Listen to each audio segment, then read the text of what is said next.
Hand fractures are no fun, and especially if you have sustained or suffered from fractures of these PIPs. These are your middle knuckles, I like to call them. And there's a lot of variations in terms of did you fracture it, but it's pretty stable and you didn't need surgery, or you fractured it and you needed surgery. You might have fractured it and dislocated, which is probably one of the worst injuries that you could suffer from. Here are some complications that I'm going to share with you. There's 5 main complications, and I want to share them with you because if I share with you what those complications are, maybe you can avoid them. All right. So I'm just going to name them off and I'm going to tell you a little bit more about them. One of the biggest complications after a PIP fracture is stiffness. These joints are just always so stiff. There's stiffness. You can have a lot of pain due to the stiffness. Your tendons could get stuck. So it's called tendon adherence. And so if those get stuck, then your fingers don't move well, and then therefore they become painful and stiff. You can develop a trigger finger, and you can develop different types of tendinitises if you continue to have very stubborn stiffness. So let's go over them a little bit. So stiffness, why do these joints get so stiff? Well, these joints, we have what's called collateral ligaments. There are ligaments on the side of the fingers, and those ligaments are always stiff, whether it's straight or whether it bends. It's what holds our joints together and allows us to move in the way we move. Because they're stiff in both directions, after a fracture or injury to this knuckle, they tend to be even more stiff. So, one of the biggest complications is stiffness. The other reason why they tend to be so stiff is because if you look at the natural attitude of your hand, just naturally, if you weren't doing anything, they're always slightly bent.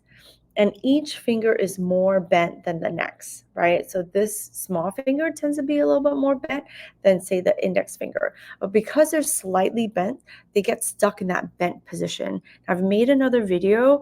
Go check those videos out where I talk about like how you can like really move those knuckles so you can avoid the stiffness. The second biggest complication is pain. So once they get stiff, your finger can become really painful. But it's not just the finger, the whole hand can become painful because we have what's called little muscles in our hand. They're called intrinsic muscles. And those can get really tight and out of balance with the other muscles called extrinsic muscles. They're the muscles that start outside of your hand, that come into your hand, that actually are the big muscles that move the fingers and allow them to bend down and allow them to open up. So because of just the structures of the hand alone, you can create after a fracture an imbalance of how the muscles work. And because of that, that can cause you pain. So one of the ways to get out of it is to actually work through the imbalances and make sure your hand's moving in the way it's supposed to move. The third thing that can cause complications, it tends to be more for people who've had surgery, but you can have this problem even if you didn't have surgery, which means like your tendons got tethered, or got stuck down, it got scarred down somehow. So again, the tendons that move your fingers, the ones that pull them down, they might get stuck right about here because there's so many little structures. And if there's any scarring, if there's a lot of swelling, it could like scar down those tendons and make it really hard to move. So you have tendons on the side that bend your knuckles down, but you also have tendons on the back side that help you to open them up. And these tendons can get stuck too. And they especially can get stuck right here in this little knuckle. It's just because they're very small. So if you think about, there's a big tendon that opens your fingers, but down into the fingers, they get smaller and smaller. It's just like if you took your big old ponytail and you divided it into smaller ponytail, you'd have less and less and less, right? So that's what happens in these tendons. They tend to be smaller, they tend to be weaker, they don't have their own muscles. And so And it's a complicated system, so they tend to get stuck down. And once you get stuck down, it can be really hard to move. So that's one of the complications that you want to avoid. Getting to therapy, getting to hand therapy fast is a really critical thing, and working with the right hand therapist can also be the critical thing to avoiding complications like tendon adhesions.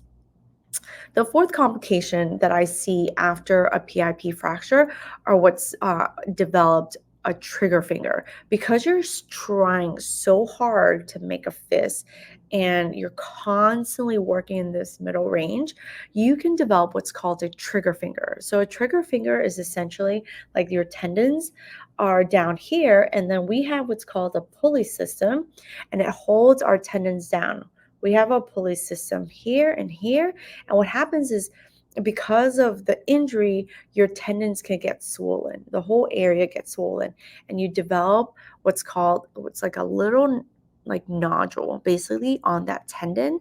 And then every single time you make a fist, that little ball goes down and it rubs, and then every time you open it has to go the opposite way. So if you imagine two things just rubbing and rubbing and rubbing together, creates a lot of friction. That friction creates more scar tissue, and it causes a lot more pain.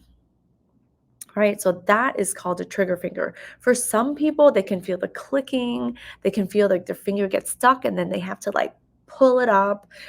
Either way, trigger fingers after a PIP fracture can cause even more pain on top of that problem. So it's a big complication that if you don't fix, is going to require injections or surgery. And if you're trying to avoid more problems with your hand, you want to make sure that you're exercising in a way that doesn't cause you to have a trigger finger or to make your trigger finger worse. The last complication I want to talk about are different types of tendonitis. Tendonitis just means you have an irritation of the tendon. So when your hands don't move really well, you can develop wrist tendonitis, you can develop elbow tendonitis because you're constantly trying to work and then you're working your hand with your arm completely out of balance. Those are the five complications: stiffness, pain, scar adhesion, trigger finger, and tendonitis. These often can occur after a PIP fracture, and it's important. Like I always tell people, call my office or they ask me specifically when they come in with their issues. These are the complications that we're trying to avoid, because if you can avoid it, you can reduce the time in therapy, right? Reduce time in therapy, reduce the pain and suffering, because these injuries can be really stubborn. So you want to reduce the pain and suffering that you have by, reducing all these complications. My name is Huang. I'm an occupational therapist and certified hand therapist, and we see these types of fractures all the time in our practice. We see them at different stages, right? So sometimes we see them new, sometimes we see them old, and sometimes we see them chronic. So depending on your like what part of the journey you're on, it's important to get the right kind of help so that you can get rid of it, so you don't need another surgery, so you don't have a first surgery to begin with, so you don't continue to suffer with hand pain over years and years and years, right? So, if you have any further questions, I don't give personal medical advice because I just don't know what's going on specifically with your injury. But if this video helped you and you have further questions, leave them below, because then I can create more videos like this to help you figure out what to do next. If you live somewhere else and you're looking for what's possible for me, because I hear that a lot, what's possible? Can I still fix this? What do I do? Really, honestly, these injuries, they look so small, but they can be really complex. So even if you go once to your local hand therapist, certified hand therapist, to find out like where you are truly, what you can do, that can be really helpful just to get clarity in terms of what to do next. Um, and then you can ask them about these types of complications and what what might be going on with you, right? So if videos like this help you, definitely hit the like button, subscribe, and leave me a question below so I can help make more videos like this to help you make decisions about your hand injury. All right, thanks for tuning in. I'll talk to you next time.